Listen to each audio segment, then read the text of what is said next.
రాజారాం యాదవ్ గారు ఉన్నారా phone line లో? ఉన్నాను.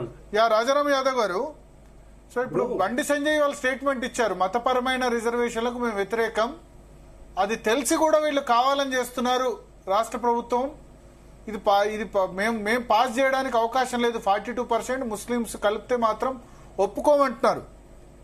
ఇప్పుడు ఏమంటే బీజేపీ కాంగ్రెస్ రెండు కూడా బీసీల పట్ల మొదటి నుంచి కూడా వ్యతిరేక వైఖరి కలిగి ఉన్నాయని చరిత్ర చెప్తున్నది. భరత్ గారు, నేను ఒకటి మీ ఇంతకుముందు మనం మాట్లాడుకున్న సందర్భంలో కాంగ్రెస్ పార్టీని మాట్లాడుకున్నప్పుడు వాళ్ళు కులగణన అన్నిటికీ పరిష్కారము, కోర్టులు కొట్టేయకుండా ఉండడానికి కులగణన అవసరమని గతంలో కోర్టులు చెప్పినాయి, హైకోర్టు చెప్పింది, సుప్రీంకోర్టు చెప్పింది. కాబట్టి న్యూమరికల్ డేటా అవసరమని కులగణన అనేది పరిష్కారం అని రాహుల్ గాంధీ గారు చెప్పిండు. చెప్పిన తర్వాత ఈ రాష్ట్రంలో చేసిన తర్వాత అద్భుతంగా దేశంలో మొట్టమొదటి మేమే చేసామని చెప్పుకున్నారు. చెప్పుకున్న తర్వాత ఇప్పుడు కులగణన అవసరం లేదు, కులగణన అనేది శాంటిటీ కాదు, కులగణన అనేది కోర్టులో నిలబడదని చెప్పేసి వాళ్ళే చెప్తున్నారు. కాబట్టి మీరు ఫస్ట్ రాహుల్ గాంధీ గారు, రేవంత్ రెడ్డి గారు మొత్తం ప్రజలకు, దేశంలో ఉన్నటువంటి బీసీలకు క్షమాపణ చెప్పాలి. మీరు కులగణన అనే ఎజెండా మీ తప్పు అనేది చెప్పాలి, మీరు కులగణన అనేది ఫాల్స్ అని చెప్పాలి, అది ఒట్టి చెత్త బుట్టలో పడేయడానికి పనికొస్తుందని చెప్పాలి మీరు. కానీ వాస్తవ కులగణన అనే డాక్యుమెంట్ పెట్టుకుని ఇలా విద్యా ఉద్యోగ రంగాల్లో కానీ స్థానిక సంస్థలు కానీ రిజర్వేషన్లు ఇంప్లిమెంట్ చేయొచ్చు.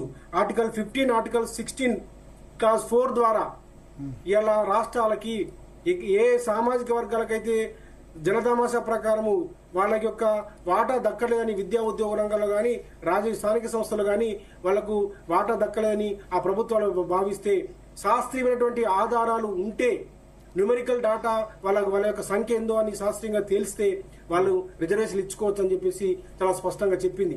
మొన్న నితీష్ కుమార్ గారు కూడా కులగణన చేసి అద్భుతంగా 63% రిజర్వేషన్ ఇంప్లిమెంట్ చేయాలి కదా బీహార్ లో. తర్వాత విషయం, కోర్టు కొట్టేయడం అనేది తర్వాత బూచి పెట్టద్దు భరత్ గారు. 2 లక్షల ఉద్యోగాలకు నోటిఫికేషన్ ఇచ్చి 1,20,000 ఉద్యోగాలు బీసీలకు ఇచ్చిండ్రు. స్థానిక సంస్థలు ఇక్కడే చేసుకోవచ్చు, విద్యా ఉద్యోగాలు మాత్రం కేంద్ర ప్రభుత్వం పంపించాలి అంటారు. స్థానిక సంస్థలు చేసుకోవచ్చు, విద్యా ఉద్యోగ రంగంలో చేసుకోవచ్చు, రాష్ట్రాలకు హక్కు ఉంటది. మొన్న బీహారే ఉదాహరణ, 1,00,000 ఉద్యోగాలకు వాళ్ళు నోటిఫికేషన్ ఇచ్చి 2 లక్షల ఉద్యోగాలు నోటిఫికేషన్ ఇచ్చుకుని 1,20,000 ఉద్యోగాలు ఆల్రెడీ బీసీలు వాళ్ళకి మన పొందిండ్రు. 1 ఇయర్ కాలంలో పొందిండ్రు. గతంలో కూడా ఎన్టీ రామారావు గారు ఉమ్మడి ఆంధ్రప్రదేశ్ లో వారు మన రామచంద్రరావు కమిషన్ ద్వారా వాళ్ళు మురళీధరరావు కమిషన్ ద్వారా వాళ్ళు 86 లో వాళ్ళు రిజర్వేషన్ 44% ఇంప్లిమెంట్ చేయడం జరిగింది. అట్లాగే వీళ్ళు కూడా ఇవాళ ఇప్పుడు ఇమీడియట్ గా విద్యా ఉద్యోగ రంగంలో తాను అనుకున్న 42% రిజర్వేషన్ 2 జీవోల ద్వారా ఇవ్వచ్చు. అట్లా ఇచ్చిన తర్వాత నీ నిజాయితీ నిరూపించుకో రేవంత్ రెడ్డి గారు, నీ చిత్తశుద్ధి నిరూపించుకో. నువ్వు చేయకుండా పుట్టిగానే ఢిల్లీకి పంపించేసి ఢిల్లీలో చేయాలని చెప్పేసి అనడము ఇది తప్పు. ఇంకొక మాట చెప్తున్నాను, 9th షెడ్యూల్ విషయంలో కూడా నేను మొన్ననే ఆర్టికల్ రాయడం జరిగింది, నమస్తే తెలంగాణలో ప్రింట్ కూడా కావడం జరిగింది. భరత్ గారు, 9th షెడ్యూల్లో చేర్చినా గానీ అది నిలబడదు కోర్టుల్లో. ఎందుకంటే 2007లో ఏఆర్ కోహెలే స్టేట్ ఆఫ్ తమిళనాడు అనే దాని విషయంలో సుప్రీంకోర్టు ఒక జడ్జిమెంట్ ఇచ్చింది.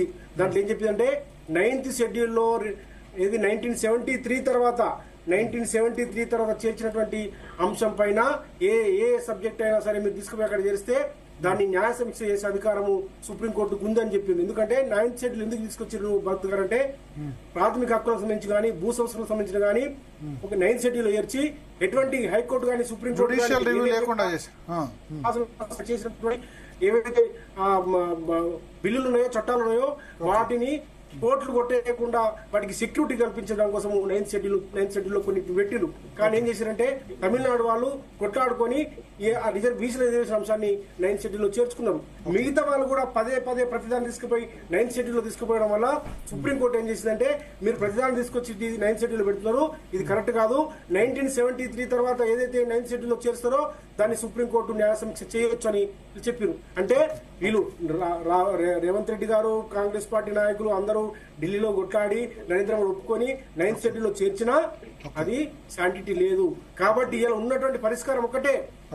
గతంలో మీకు తెలుసు భరత్ గారు, చంద్రబాబు నాయుడు గారు డైరెక్ట్ గా ఇంప్లిమెంట్ చేయాలి అంటారు. అంతే, ఇంప్లిమెంట్ చేయండి. చేసిన తర్వాత కోర్టులు ఆర్ కృష్ణయ్య గారు ఏమంటారు? ఆర్ కృష్ణయ్య గారు డైరెక్ట్ గా